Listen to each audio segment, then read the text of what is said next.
Spol. Selanjutnya, kepada panelis Ibu Susi Dwi Haryanti untuk mengambil pertanyaan dari Fishball. Hurufnya adalah A. Penguatan demokrasi dengan amplop A. Baik, masih tersegel Bapak Ibu. Kita akan langsung buka.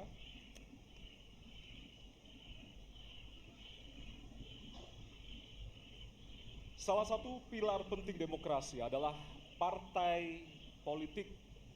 Namun kepercayaan publik terhadap partai politik di Indonesia selalu rendah. Pertanyaan, apa kebijakan yang akan Anda lakukan untuk melakukan pembenahan tata kelola partai politik?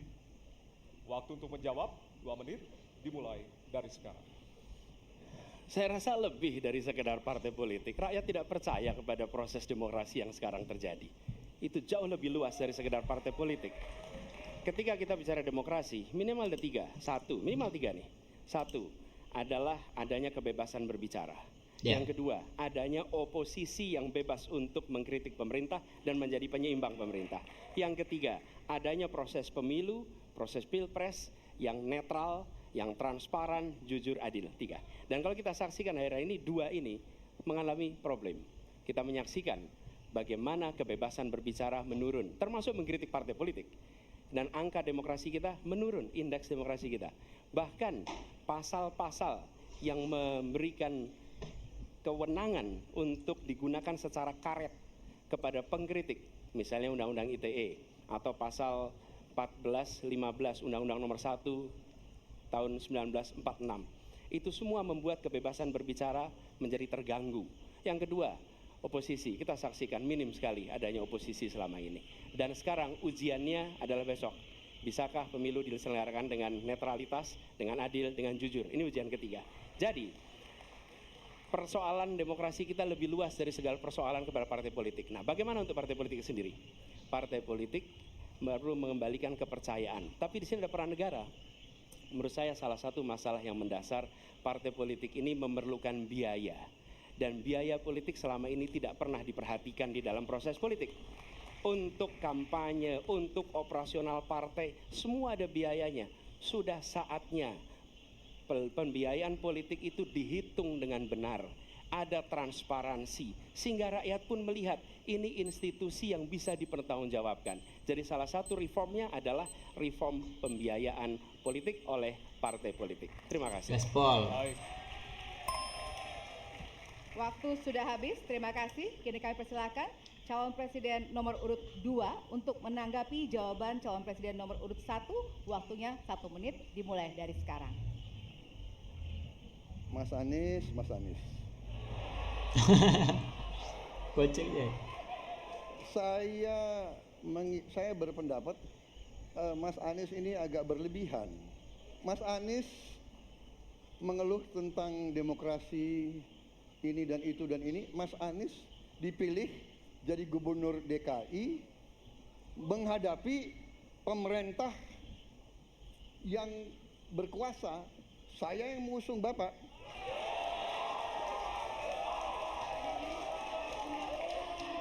Kalau demokrasi kita tidak berjalan, tidak mungkin Anda jadi gubernur.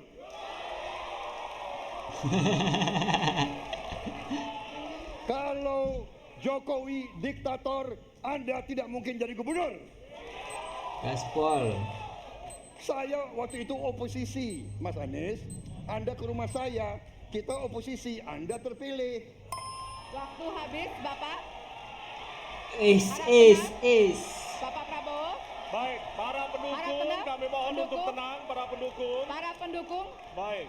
harap tenang. Kita akan lanjutkan Ya. dialog kita. Harap tenang. Hadirin, harap tenang. Kami sampaikan kembali. Hadirin harap tenang. Apabila tidak tenang, maka debat tidak dapat dilanjutkan. Ya, kami mohon kerjasamanya kepada para hadirin yang berada di halaman gedung KPU untuk bisa menaati aturan yang telah kita sepakati bersama. Ya.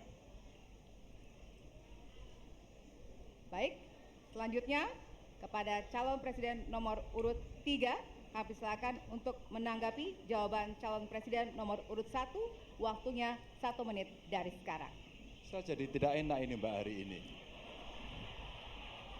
Mohon maaf, saya tidak enak karena dua kawan saya sedang nagih janji dan membuka buku lama. Tapi percaya begini, yang pertama tidak ada demokrasi tanpa partai politik. Tidak ada, suka tidak suka, mau tidak mau. Dan fungsi partai politik itu adalah agregasi, sumber rekrutmen kader, pendidikan politik. Kebetulan saya pernah menjadi ketua pansus undang-undang partai politik. Maka pada saat perdebatan penguatan dari sisi anggaran, penguatan dari sisi partisipasi masyarakat mesti dilakukan, saat itu tidak terlalu banyak yang setuju. Maka Mas Anies, soal oposisi tidak oposisi, soal kepentingan saja kok.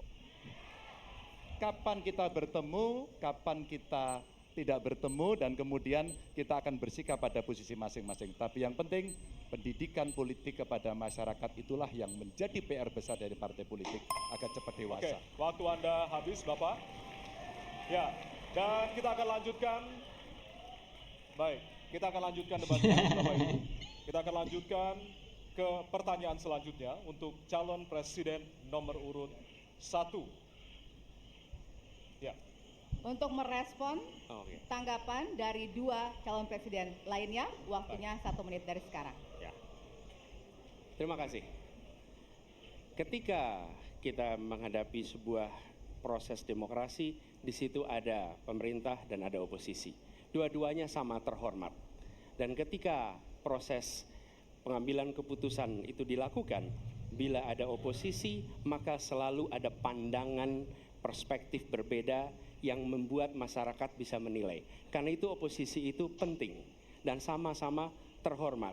Sayangnya tidak semua orang tahan untuk berada menjadi oposisi. Oke? Seperti sampaikan Pak Prabowo tidak tahan untuk menjadi oposisi. Apa yang terjadi? Beliau Kena sendiri Pak menyampaikan Dennis, bahwa tidak berada dalam kekuasaan membuat tidak bisa berbisnis, tidak bisa berusaha. Karena itu harus berada dalam kekuasaan. Respol. Kekuasaan lebih dari soal bisnis, kekuasaan lebih dari soal uang, kekuasaan soal kehormatan untuk menjalankan kedaulatan rakyat. Baik, waktu Anda Baik. habis, Bapak. Oke.